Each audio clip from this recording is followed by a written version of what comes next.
안녕하세요. 투자공장 공장장입니다. 오늘은 뉴스에 자주 등장하는 환율 이야기를 풀어볼까 합니다. 환율이 오르면 좋을까? 환율이 경제에 미치는 영향과 내 삶을 어떻게 변화시키는지 아마도 구글 애드센스 수익이 늘어나겠죠. 공장장의 시선으로 알아보도록 하겠습니다. 1. 환율이란 무엇인가? 환율이란 사전적 의미로는 익스체인지 레이트, 한 나라의 화폐와 외국 화폐의 교환 비율이나 한국에서 실질적으로 사용되고 있는 의미는 외화 1:1 단위와 교환되는 원화의 양이라 정의합니다. 뭔 소린지? 이렇게 어려운 경제적 용어 말고 공장장처럼 1달러를 다른 나라 돈으로 보지 말고 단순하게 물건이라고 생각하고 갖기 위해 내가 지급해야 할 우리나라 돈이라 생각하기로 합시다. 돈을 단순하게 하나의 상품이라고 생각하면 이해하기 쉬워집니다. 그러면 이 물건이 싼지 비싼지가 바로 피부로 와닿을 것입니다. 돈을 돈 주고 사는 기준이 환율입니다. 그럼 환율이 올랐다는 말은 환율 인상 그리고 달러가 올랐다 달러가 비싸다는 다 같은 말이 됩니다. 상대적으로 원화 가치는 똥값이 됐다는 말이 되는 것입니다. 신문이나 뉴스에서 원화 값이 똥값이 됐습니다. 이렇게 말하면 웃기잖아요. 그래서 환율 인상, 원화 평가절하, 원화 가치 하락, 구매지수 하락 이런 말을 사용하는 것입니다. 지난번에 은행에 돈을 빌리고 빌려줄 때 주고받는 이자의 기준이 되는 기준금리가 있다고 말씀드렸듯이 환율에도 기준이 되는 돈이 있는데 이것이 미국 돈 달러입니다. 달러가 어디든 안 쓰이는 곳이 없다 보니 모든 나라의 돈은 달러를 기준으로 평가의 대상이 됩니다. 기축통화니 빅맥지수, 구매력지수, PPP 이런 것들은 일단 넘어갑니다. 다음에 설명할 날이 오겠죠? 우리가 환율에 대해 이해할 때 가장 헷갈리는 지점이 이 부분인데 내가 한국 사람이다 보니 그 기준을 한국 돈에다가 맞춰서 생각을 하게 되는 거지요. 그러다 보니 용어도 헛갈리고 한국말인데도 못 알아듣겠고 하는 것입니다. 그러면 미국의 달러로 기준을 딱 잡아놓으면 흔들리지 않는 편안함이 환율 인상이나 평가절하, 원화 가치 하락, 구매지수 하락 같은 말이지만 주어가 확실해졌으니 목적어도 더 귀에 쏙 들어올 것입니다. 환율 인상이라 함은 내가 저 달러를 원하는데 저 달러를 갖기 위해 1,000원이라는 우리나라 돈을 지불하면 가질 수 있었던 것이 1,200원을 내야 가질 수 있게 됐다는 말이 됐으니 분명 어떤 변화들이 있을 겁니다. 그 변화들로 인해 내 삶에 어떤 영향을 받게 되는지 살펴보겠습니다. 환율 인상이 경제에 미치는 영향. 환율이 올랐습니다. 제일 먼저 수출입에 영향이 있겠구나 생각됩니다. 수출입 물가의 영향. 우리나라는 수출로 먹고 사는 나라입니다. 수출 1억 불 달성이나 외화벌이 이런 말들 많이 들었었고 해외에서 돈 벌어오면 애국자라느니 그러던 때가 있었습니다. 이 글을 읽는 분들은 애국자입니다. 라떼의 이야기로 들리겠지만 잘 살고 못 살고의 기준이 왜 외국 돈을 많이 벌어오느냐에 달렸는지 이해 못하던 때가 있었습니다. 그러고 보면 한 나라의 국력이 강한지 강대국인지 잘 사는 나라인지 못 사는 나라인지를 직관적으로 판단하는 기준은 저 나라가 달러를 얼마나 벌어들이고 있느냐인 것 같습니다. 그렇기에 미국은 항상 강대국이고 석유를 팔아달러로 결제를 받는 사우디나 아랍 국가들, 미국의 갑질을 많이 가지고 있는 중국이나 미국의 금융시장을 장악하고 있는 유태인들이나 이야기가 많이 샜습니다. 자, 환율이 올랐습니다. 해외에서 직구하려면 돈을 더 내야 합니다. 여자친구님 루이비통 백이 어제와 똑같이 1,000달러인데 어제 샀으면 120만원이었는데 오늘 사려니까 130만원을 내야 합니다. 아, 사라고 할 때 살걸. 수입을 하는 기업들은 부담이 커집니다. 아무것도 안 했음에도 결제해야 될 돈이 더 늘어나게 된 거죠. 하지만 괜찮습니다. 소비자들에게 비싸게 팔면 되니까요. 주로 우리나라에서 많이 수입하는 에너지 원료인 석유나 철, 히토류 등의 원자재 가격도 상승합니다. 원가가 비싸지니 판매가도 비싸집니다. 수입 제품과 원자재의 가격이 상승하고 물가는 오르게 됩니다. 이렇게 환율의 차이로 손해를 보게 되는 것을 환차손이라고 합니다. 또 볼까요? 환율이 올랐습니다. 구글 애드센스 수익이 늘어납니다. 아싸! 구글 애드센스에 결제받을 돈이 어제까지 $1,000가 있었습니다. 아싸 130만 원 벌었다 하고 좋아하고 있었는데 난 아무것도 한 것이 없음에도 환율이 올랐다는 이유로 140만 원을 받는답니다. 와 게이득. 분명 어제와 똑같은 1000달러였는데 이런 현상들이 일어납니다. 이렇게 환율의 차이로 이익을 보게 되는 것을 환차익이라고 합니다. 그러면 삼성전자를 예로 들어 설명해 보겠습니다. 삼성전자는 반도체와 애니콜, 아니 갤럭시 스마트폰을 만들어 수출하는 회사입니다. 수입도 많이 하겠지만 수출이 더 큰 비중을 차지합니다. D램과 SSD 하드, 8K TV, 갤럭시 24 울트라를 열심히 만들고 있습니다. 환율이 올랐습니다. 1억 달러를 결제받았는데 환율이 오르다니. 결제된 1억 달러를 환전하니 허걱 1200억 원으로 이익이 늘었습니다. 옛날엔 그냥 막 외우라고 해서 외웠던 것들인데 환율이 오르면 수출하는 기업은 수익이 늘고 수입하는 기업들은 손해를 보고 실제로는 그렇지 않습니다.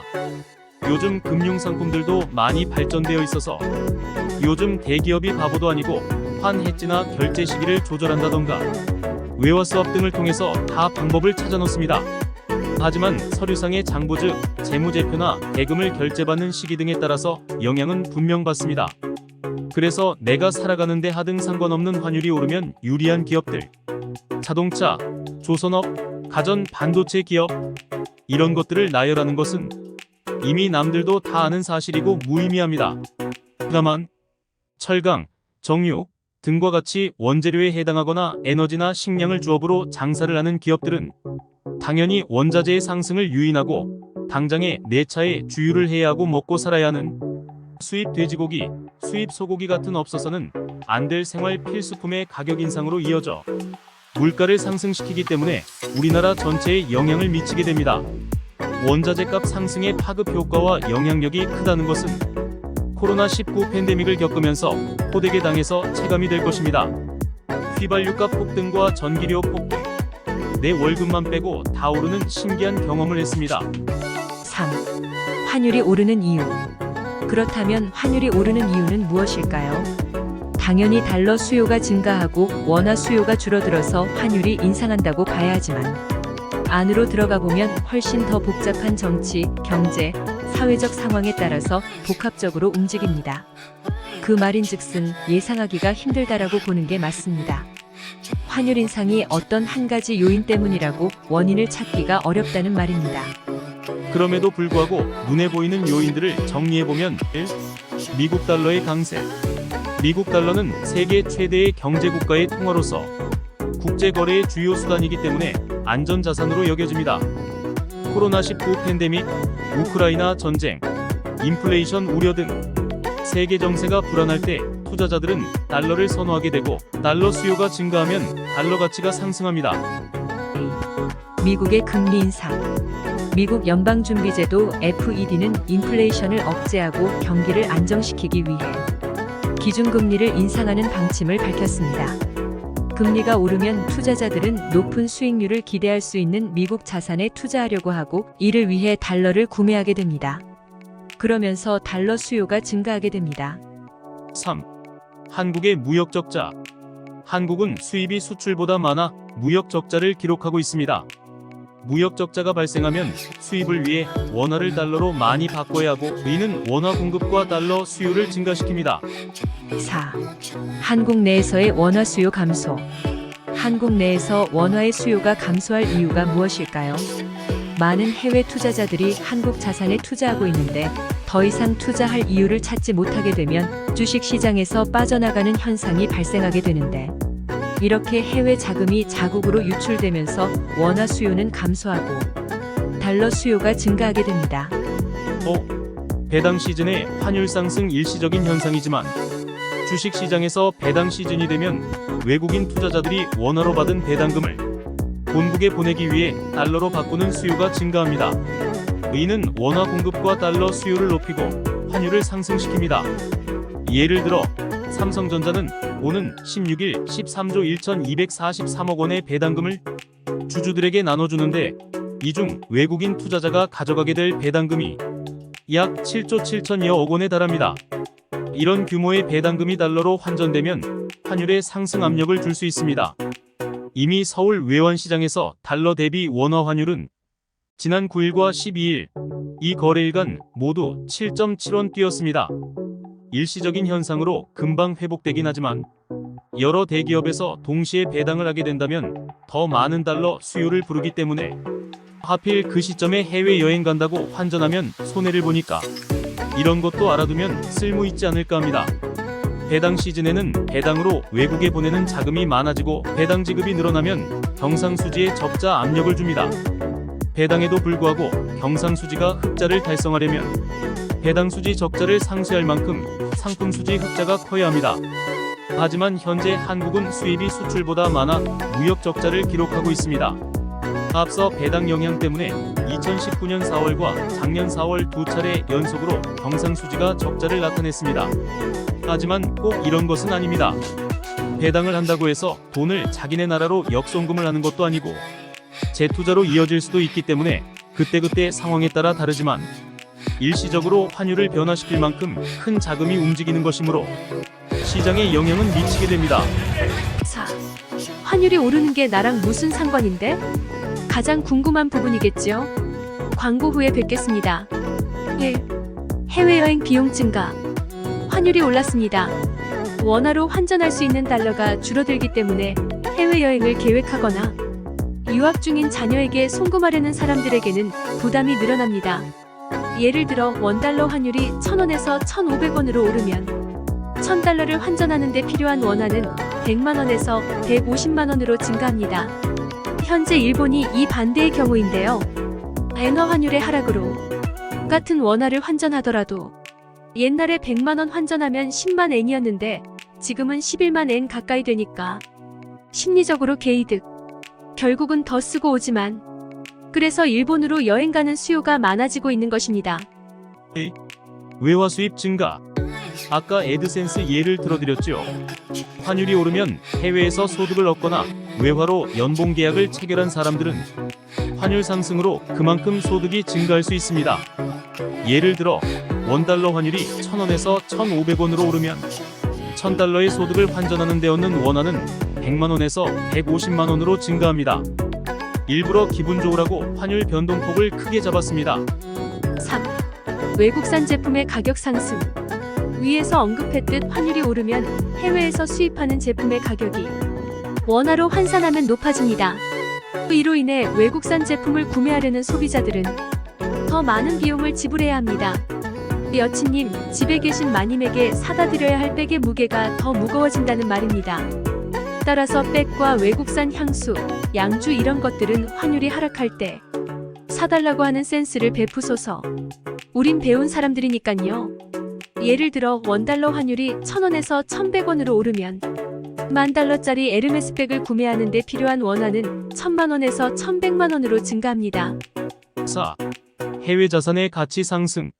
미국 주식 혹은 미국 부동산과 같은 해외 자산에 투자를 하고 있습니다. 주가도 올랐는데 환율이 올랐습니다. 당장에 팔고 환전을 하게 되면 시세 차익은 물론 환차익까지 볼 수 있겠죠. 이런 경우 꿩 먹고 알 먹고 두 가지 효과를 다 보게 되는 것이죠.